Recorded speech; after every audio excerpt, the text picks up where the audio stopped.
A simple toll payment reminder arrived by text, then turned into a scam that captured money and personal data within minutes. The message looked routine, referencing unpaid tolls, account alerts, or missed charges. It included a link to resolve the issue quickly, often with a small amount due. The timing felt believable, especially after recent travel or daily commuting. The page that opened looked identical to real toll payment systems. Victims entered details or completed payments, believing they were clearing a legitimate charge. Across countries, toll fee scams have taken millions through these targeted messages. What felt like a routine payment was actually a system designed to turn a message into theft. As digital toll systems expanded across highways in the United States, Europe, Australia, and Asia, payment notifications became a normal part of daily travel. Scammers used this familiarity to send large volumes of text messages that mimicked official toll authorities. The messages referenced unpaid fees, overdue charges, or account issues, often using realistic amounts. Sender names and formatting were designed to resemble legitimate transport agencies or payment systems. Targets included commuters, travelers, and anyone who had recently used toll roads. Because toll payments are often small and routine, the request felt low risk and easy to resolve. Reports from organizations like the OAIC and the UK's National Fraud Intelligence Bureau highlighted the rapid increase of these scams. Losses ranged from small payments at scale to larger amounts tied to repeated attempts or data theft. By the time the message was opened, the interaction already mirrored a legitimate toll payment process closely. The link in the message opened a page designed to replicate official toll payment systems with familiar branding and layout. Users were shown a small outstanding amount, often framed as urgent to avoid penalties or account suspension. The process appeared straightforward: enter vehicle details, confirm identity, and proceed to payment. Because the amount was low, users were less likely to question the legitimacy of the request. Some pages included countdown timers or warnings to increase urgency. In certain cases, the site asked for additional details, such as email, address, or driver information. The design closely matched real systems, making it difficult to identify differences at a glance. The entire interaction was built to be completed quickly, reducing hesitation. By the time payment details were entered, the scam had already captured the information. Once details were entered, scammers moved immediately to use the information or complete unauthorized transactions. Payments made through the fake page were routed directly to accounts controlled by the scam network.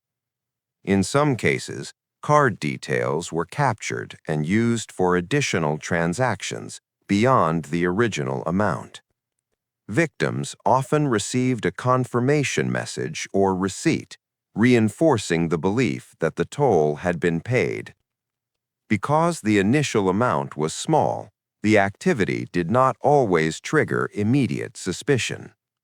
In other cases, credentials and personal data were reused for further access or targeted fraud.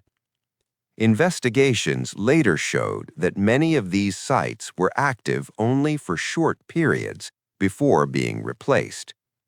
Funds were quickly transferred across multiple accounts to reduce traceability. By the end of this stage, the loss had already occurred, even though the user believed the issue was resolved. As the scam evolved, attackers expanded distribution through mass messaging campaigns targeting thousands of users at once. Messages were timed around peak travel periods or holidays to increase relevance and response rates. In some cases, follow-up texts were sent, reinforcing urgency and prompting users to complete the payment. Scammers adapted message formats to match different regional toll systems and languages. Because toll notifications vary by region, small differences in formatting were rarely questioned. Reports showed that even individuals who had not used toll roads responded due to the routine nature of such messages. Across regions, agencies like Europol and Interpol documented similar patterns of mass distribution and rapid infrastructure changes. Behind the scenes, the systems used were temporary, frequently replaced to avoid detection. By this stage, the scam had become a scalable operation built around routine digital communication. Doubt usually appeared when users noticed additional charges beyond the original toll amount or unfamiliar transactions on their accounts. Some attempted to revisit the payment page and found it no longer accessible or different from the original. Others contacted official toll providers and discovered no outstanding balance existed. In many cases, the initial message could not be traced back to any legitimate authority. Victims began identifying inconsistencies, such as unusual URLs or missing security indicators. Authorities, including the OAIC and the ACCA, issued warnings about these patterns. By the time the issue was confirmed, funds had already been transferred or card details compromised. Recovery efforts were often limited due to the speed and scale of the transactions. What initially felt like a routine payment quickly revealed itself as a system designed to convert a simple message into financial loss. The scam was typically uncovered after victims reported suspicious charges or data misuse to banks, telecom providers, or fraud agencies. Across countries, reports showed consistent patterns: mass texts, cloned payment pages, and rapid card activity after interaction. Organizations such as the OAIC, the ACC, and the ACM identified these as coordinated smishing operations. Investigations revealed how attackers used bulk messaging systems and rotating domains to sustain campaigns.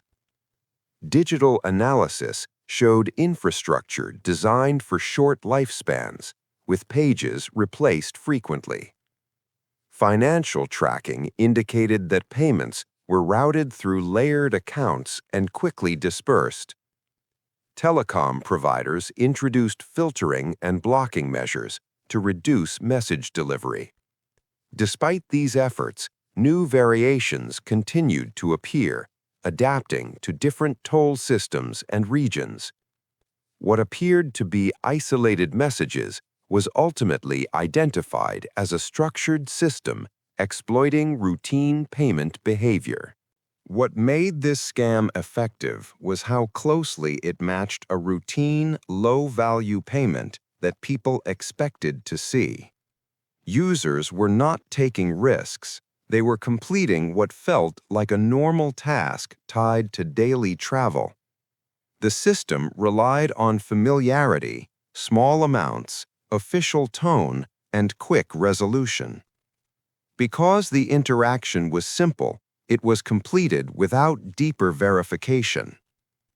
Investigations showed that the same structure was reused globally, with only branding and regions changing. This allowed the scam to scale across different toll systems and countries. The financial impact often came from large numbers of small payments rather than single large losses. For many victims, the realization came only after checking their accounts later. The pattern remains active today, evolving with new messaging tactics, but relying on the same core mechanism of turning a notification into theft.